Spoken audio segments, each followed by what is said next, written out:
Welcome back to Beyond Four Walls, Conversations on Affordable Housing.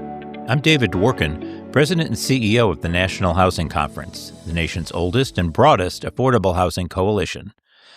I'm joined today by Kate Rodgers, a recent graduate of UCLA and a rising leader in student housing advocacy and state policy.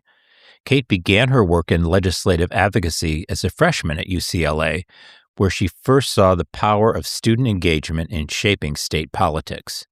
While working in higher education policy at Generation Up, she recognized that access to housing is foundational to student success. In 2024, Kate joined the Student Homes Coalition, and later, she served as its chair and policy director. Founded in 2022, the Student Homes Coalition is a statewide collective of youth activists and higher education advocates working to address the student housing crisis, including laws related to student tenant rights, funding for affordable student housing, and changing regulations that currently limit on and off-campus student staff and faculty housing development. Welcome, Kate. I'm so excited to talk to you today. Yeah, thank you so much for having me. Tell me a little bit about what you're involved in and particularly how you got active in student housing to begin with. Sure. So, you, I think, gave a really great background of the Student Homes Coalition. As you said, we are a statewide coalition, primarily working in California right now, but also providing some research and legislative support to folks in other states on the East Coast in particular. And we focus on those three main issue areas, like you said: student housing development, student housing funding, basic needs, and of course, tenants' rights as well. So, as for kind of how I personally got involved with all of this work, as you mentioned, I got started in advocacy when I was a freshman at UCLA. So that was 2019, and started working for Gen Up. And that's a statewide advocacy org here that works on a lot of higher education issues. So in particular, I worked on Title IX and identity equity related topics primarily. But I think a lot of my colleagues and friends and folks from other advocacy groups that were working in higher education, particularly student groups, kind of noticed that there was a bit of a vacuum where we thought student housing advocacy should be.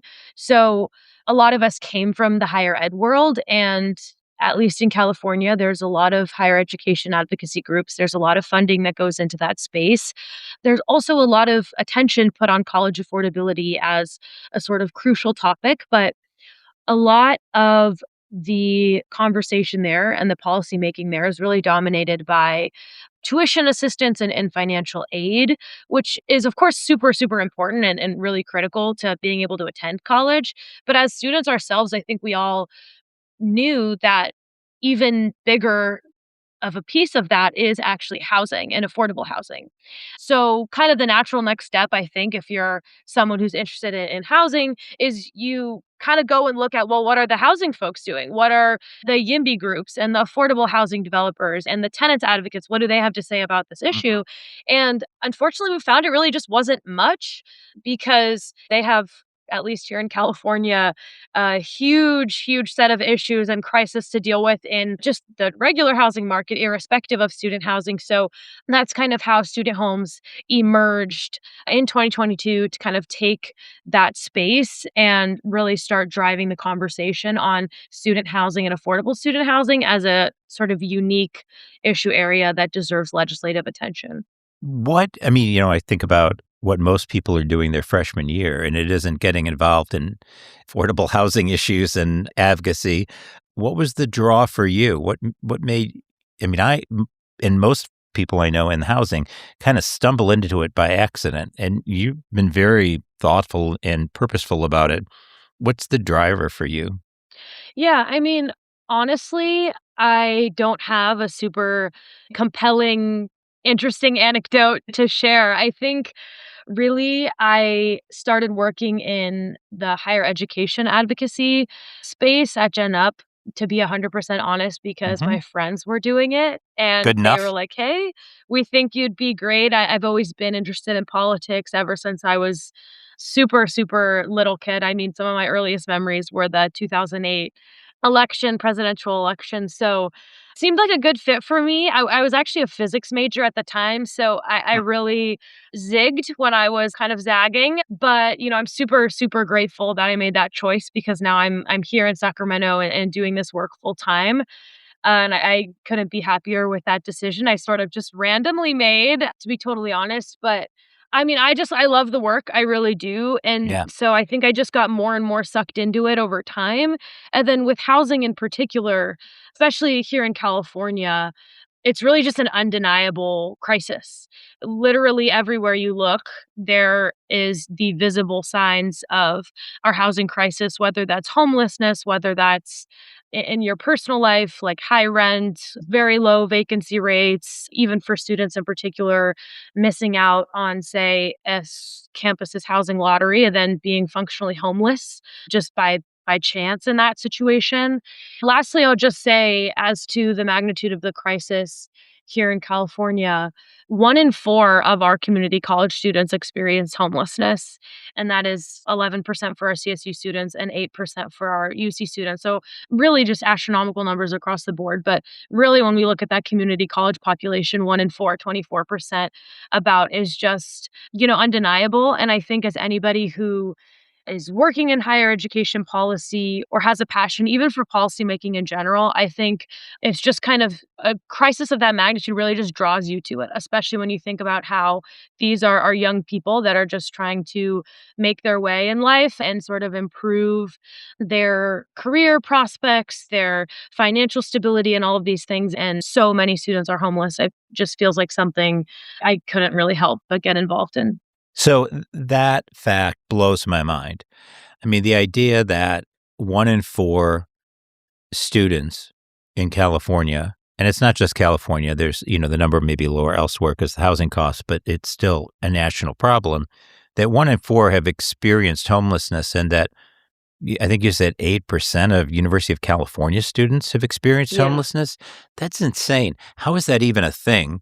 And what are we doing about that? Yeah, I think there's a lot of people have a lot of ideas about why and how, right? But I think at the end of the day, it's clear to us that we just don't have enough student housing. We don't have enough housing near our universities, and we certainly don't have enough housing on our university campuses themselves. I think part of why this issue has gotten so far out of control is that there's a lot of unique state and local regulations, as well as federal restrictions that impact how campuses can build and where. And honestly, a lot of these issues are just super niche. So there hasn't been really any specific advocacy effort focused on them up until very recently. So unfortunately, until really 2022, when we first started working on legislation here, there wasn't all that much specific policymaking efforts on addressing the crisis directly. I'll also say there's a couple unique issues that I think sort of intersect with student housing. For example, LIHTC, so the low income housing tax credit, that is a federal tax credit, actually prohibits students from accessing affordable units. So if Yes, you're a that's full right. time student and you're under the age of 26, you cannot access a affordable housing unit. Not every affordable housing unit, but the majority are funded with at least some amount of LIHTC funding. And of course, right, when 1 in 4 of our community college students are homeless, it's really hard to argue that these students don't need the units. But I think there's a misconception that has been really, really powerful and is, I think, taking a long time for us to kind of unwind, that all college students are being supported by their parents, or all college students by nature of the fact that they're in college, have, say, financial resources to support them. Or in the case of our community college students, there's this assumption that these are commuter campuses, that you're going to community college, you're living with your parents, and you're driving in, and you don't need housing, you don't need support. But if that 24% number isn't enough proof that that's incorrect, I think we can also just look at the demographics of our community college population. We have a lot of first generation college students, a lot of student parents, a lot of veterans, a lot of low income people. So I think really what we're trying to do beyond the policy making is really just change how we talk about these issues and how we think about these issues. Because really, kind of the first step to making progress here is making sure that we're all on the same page on how we actually understand the crisis that we're in and kind of how we got here. That's really helpful. I think that I'm still trying to get my head around, and that's not just me. I think most people who hear about this for the first time. What is the experience of a student who's homeless? Because this is so out of context for most people who think about homelessness. And this is not about student dropouts. You're talking about active students who are going to class. What is that life like? I think first things first on this, we want to address misconceptions about homelessness in general. I think Huh? a lot of people, when they hear the term homeless or unhoused, they automatically assume that someone is sleeping like in a tent on the street or under an overpass. And that's actually, at least here in California, a small fraction of our homeless population. Uh-huh. A lot of our unhoused students are what would be considered sheltered homeless. So they're staying in shelters, they're sleeping in their cars, they're couch surfing, or things of that nature. So it's not as visible to, say, the listener who might be just walking down the street, but it is also still an extreme crisis that needs to be addressed. And I think there's less attention paid to this type of homelessness because it's not as visible to folks. But I think we really need to understand that there are different types of solutions for different types of populations. And that's sort of also part of what's driving our work and our policy approach. But as to your question about the daily experience in particular, a lot of these students are sleeping in their cars and coming into class. So, that often means, at least here in California, our sort of executive guidance on clearing encampments or making sure folks aren't sleeping in their cars. It's very difficult to even find a safe place to sleep. These are often, even if you're in your car, it's like often a very dangerous situation unless you have access to a safe parking program or something like that. Students are couch surfing often, sometimes even staying in shelters. As I mentioned, I'll say too that a lot of students do actually end up dropping out. Students that experience homelessness have a very, very high dropout rate. They have poorer mental and physical health outcomes, as well as, it seems pretty intuitive, but they struggle academically as well, right? When you don't even have a place to sleep, how could you possibly study and hold a job and manage administrative work and classes and everything? And I guess the last thing that I'll say on this that I think is a unique dimension to the student housing crisis versus the housing crisis broadly is that I've met a lot of students who've slept in their cars or been otherwise homeless throughout their academic career and in my 3, 4 years in the role that I'm in. And a very significant portion of them has shared with me that they became homeless not because they couldn't afford a unit or because they lost their job and missed rent for a few months or anything like that. And we do see those cases, but often it is that these units literally do not exist. Students will be Mhm. expecting to have a student housing unit from their campus and they will lose out on the lottery. It will be too late to find a lease anywhere in the surrounding community and they will end up sleeping in their car. We've had things become really extreme in certain communities, like in Santa Cruz, for example, where we host one of our large UCs. It is the norm. I mean, I won't say the norm, but it is very much accepted that students sleep in their cars at UC Santa Cruz. We even had the campus put out like a request to faculty and staff to house students at their own personal homes because there was such a lack of housing in the Santa Cruz community. We've even had conversations with city council members from Santa Cruz that have shared with us that they were currently housing 3 Santa Cruz students in their spare bedrooms simply because the community and the campus had such a lack of housing. So I think that's sort of a unique factor that only really comes into play when we're talking about housing and higher education. Good on them. That's pretty incredible. But what a massive failure for university administrators in particular. The failure on affordable housing is much deeper and broader than that. But how do you run a university and not have housing for students who are sleeping in cars? I mean, what's going on there? There's an instinct, I should say, to blame our universities and blame our administrators. At least here in California, the campuses themselves really do want to provide housing. It is Hmm. their primary goal, particularly in the community colleges. Whereas, like, the community colleges, only 14 out of 116 campuses have any housing at all. That comes out to less than 1% of students are able to be housed on their campuses. So it might seem on the surface, right, like, "Oh, our campuses aren't trying hard enough. They're not building, they're not investing." But really, what I hear from administrators, university presidents, and folks that work on the campus development side is that they can't build housing because there's no state investment of funds. They can't build housing because they get sued by cities that they operate in, or NIMBYs or other sort of groups that are Hmm. attempting to block projects, particularly affordable student housing projects in their neighborhood. We had one such case, quite famous case in the city of Berkeley, where a student housing development was sued on the grounds that students are, quote, pollution, and therefore that project must be blocked on environmental grounds, and delayed the project about 2 to 3 years, and ultimately resulted in the deferred enrollment of more than 2,000 students because the university didn't have housing to provide for them.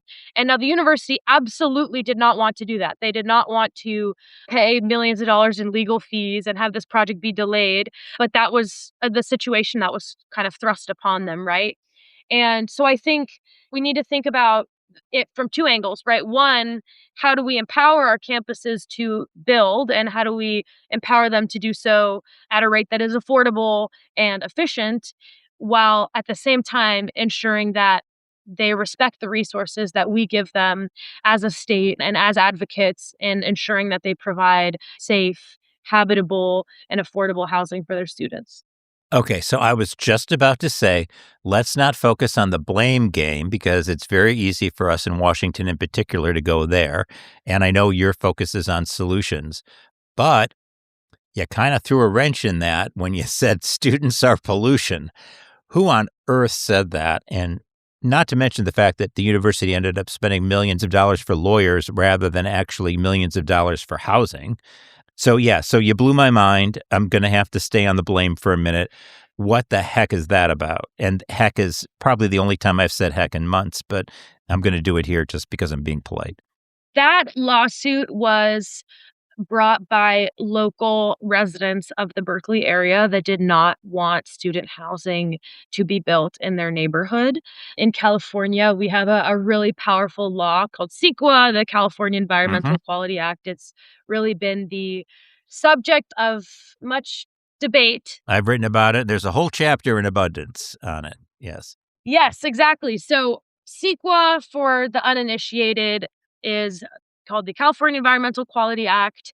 It is our very, very extensive environmental impact mitigation law for development. There's a lot of pieces of CEQA. It's very, very complicated, but sort of one of the most relevant pieces to development, and housing development in particular, is the provision that allows nearly any resident in the state of California to sue to block any housing or any development project, really. So there are very few limitations, if really any at all, on who can use CEQA. And there's also pretty broad definition of the term environmental impact. So that's how we get situations where people who are trying to stall or block a project can make up some excuse, such as, say, students are pollution, and use that to create a lawsuit. And even if that lawsuit is ultimately thrown out, or the project is ruled in favor of, as was the case with this lawsuit that I'm referring to, like I mentioned, means years of delays, tons of additional added costs for the developer. Oftentimes, projects are just dropped because it's not financially feasible for a developer to sustain litigation. At least in this case here with the UC Berkeley student housing project, at the end of the day, the real loser is not the university, but it's those students, those 18, 19-year-olds who thought they were going to be able to attend their dream university and had it taken away from them just months before the first day of classes was supposed to be. I will say something that in 35 years in housing, I never thought I would say. students are not pollution. Who knew that that would be something that would ever need to come out of my mouth? Very aware of the CEQA problem and how environmental rules generally can be used as a weapon against affordable housing. I remember once the mayor of a very liberal city in the Midwest said to me, who was herself, a democratic socialist, said to me that we have a very liberal community here until you go to a zoning commission meeting, and then you might as well be, at a Klan meeting. I have often said that exclusionary zoning and efforts to block affordable housing is the last bastion of bipartisanship in America. And it really doesn't matter whether you're a blue community or a red one. Certainly places like Madison and Boston and Berkeley and Los Angeles, et cetera, are perfect cases of that. But it is a big issue. And one of the things that I've often said is, if you don't want affordable housing in your backyard, you're going to end up with homeless people in your front yard. And we see that, and not just in California. We see it all over the country. I mean, there's an affordable housing crisis in Lincoln, Nebraska. The Republican congressman from Lincoln, Nebraska has been very involved on the leading edge of bipartisan legislation for affordable housing. We see it in Omaha, Nebraska. We see it throughout the mountain areas, Boise, Idaho, and not to mention Nashville, Tennessee, where housing shortages are a huge issue, and we have a growing homeless population there. When you see a homeless person in this country, it is an indictment against how we've managed our housing policy. What do you think we need to be doing to make a difference, to move the dial? What are some of the, what we talk about as tangible, actionable, and achievable changes that can be made? Yeah, I mean, I think here at the state level in California, we've done Mhm. a lot in the last year, especially on not just student housing, but all housing, really, affordable, mixed income, and market rate all alike. On the sort of general housing front, we just had a really significant budget passed this year. It's called AB 130 is the bill number, and that exempted from CEQA infill housing, which essentially means housing that is being built in an existing urban area, will be exempt from CEQA, which is that law I was talking about earlier. So we really hope that'll curtail the ability of folks that don't like housing for whatever reason to block a project.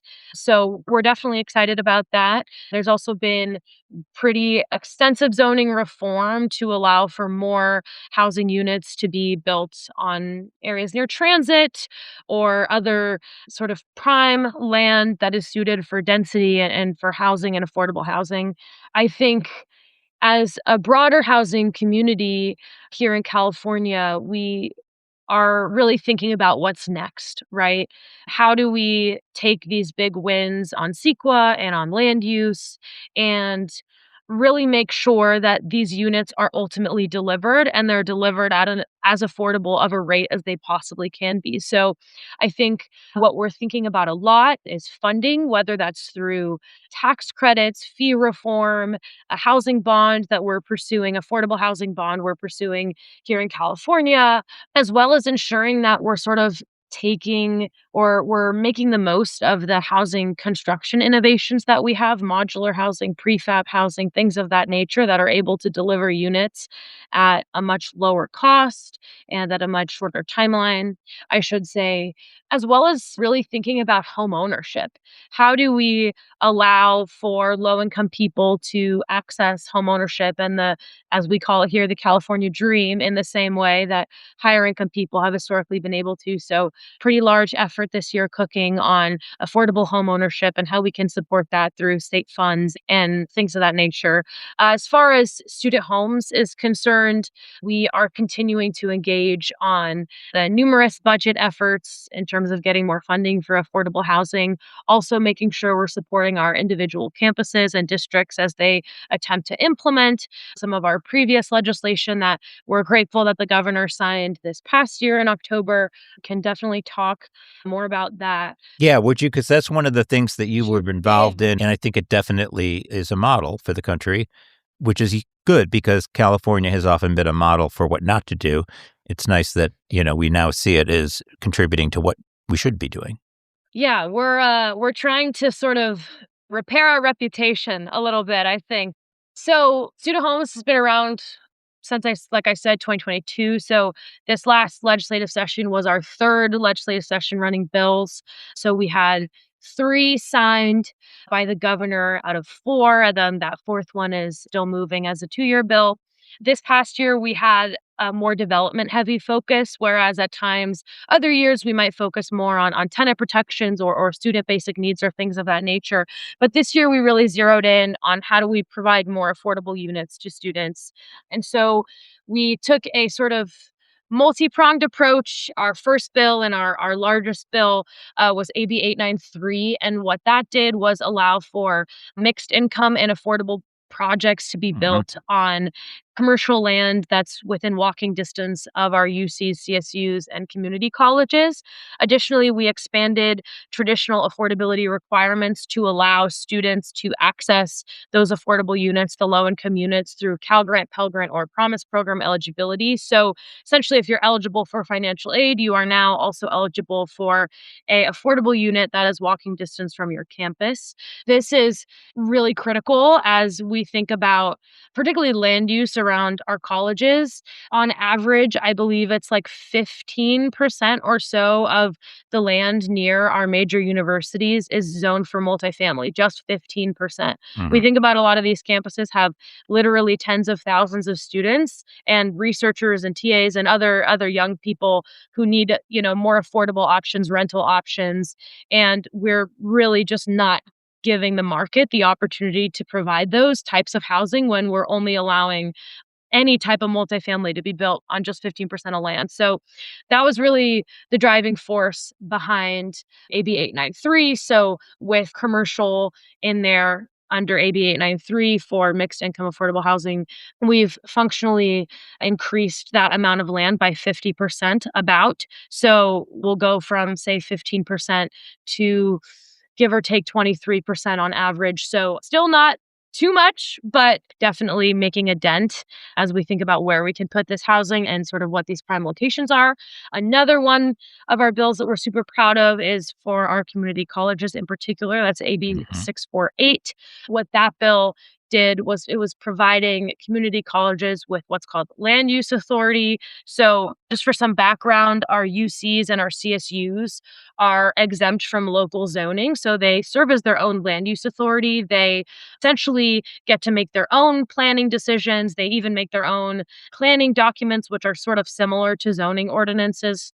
And, they're called like long range development plans, just in case anyone's curious. That allows them to build housing basically on their own terms, right? If they decide they need 300 dorms, they can build 300 dorms. And the reason why that matters is because a lot of the time cities don't want to zone for very many units. They don't want to zone for group quarters, which are like dorms or other sort of housing that serves students.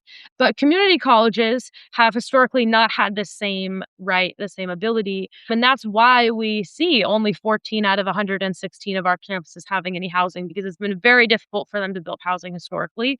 So we partnered with some Southern California community college districts to work on this bill. And essentially, what it will do is exempt future community college housing projects from local zoning. So they will have the same right as UCs and CSUs to build housing. So we're super excited. I know of, I think, three, potentially four 100% deeply affordable housing projects that will break ground shortly after. Well, I guess the bill has gone into effect, went into effect on January 1st. So we'll break ground shortly, I'll say, due to, the streamlining that we were able to provide through this bill. So that's very, very exciting.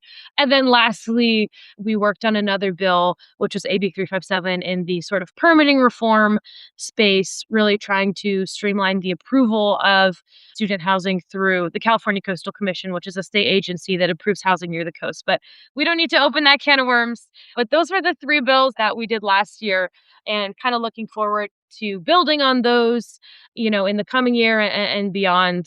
But yeah, hopefully we'll have another good year ahead of us. So tell me about the year ahead of you. What's on the horizon? Sure. So first and foremost is not to sound like a broken record, but additional sequel reform. So unfortunately, that bill that I was talking about earlier, AB 130, that created the CEQA infill exemption, actually excludes student housing from using the CEQA exemption. The reason for that is rather technical and complicated, so I won't bore everyone with the details there. But essentially, what This we is need a to pretty do. nerdy podcast, so I Pretty think nerdy we're podcast. okay. Okay. Yeah, you're good. You're setting a lot of great context, but feel free to do a swan dive into the weeds. Okay. I like to be in the weeds. So be careful what you wish for. So AB 130, which is our CEQA infill exemption, has a provision that requires local general plan or zoning ordinance compliance in order to access the infill exemption. Now, the reason for that is that zoning ordinances and general plans go through CEQA apps, what's called the programmatic level. So, as a whole document, the ordinance or the general plan will go through CEQA, which gives, folks who might have environmental concerns an opportunity to share feedback, also provides an opportunity for community engagement, as well as environmental mitigation, all the sort of core elements of why we even put CEQA in place, way back in the 70s. But unfortunately, in California now, or until AB 130, every individual project, even when it was already compliant with that ordinance or plan that had gone through CEQA, would have to go through CEQA again as an individual project. So what that meant is that we're basically duplicating all of this hard work that the city has done to be CEQA compliant. And then not only are we kind of wasting time and money on that, we're also allowing individuals to sue specific projects, such as was the case with that UC Berkeley housing project that I mentioned. That's sort of the logic as to why we need zoning and planning compliance, because it means you're already sort of functionally CEQA compliant. But because, as I sort of talked about with AB 648, community colleges now, as well as CSUs and UCs, have, they're not subject to local zoning, they can't meet that requirement. They are never zoning or general plan compliant due to their land use authority. So that sounds pretty bad, right? It sounds like, well, how are we going to solve this problem? But luckily, those planning documents that the UCs and CSUs do, those long range development plans, also go through CEQA at a programmatic level. They are functionally equivalent to zoning ordinances and general plans. They just were not included in AB 130. Honestly, I think it was a bit of an oversight. Like, folks just weren't necessarily considering higher education when they were thinking about infill housing.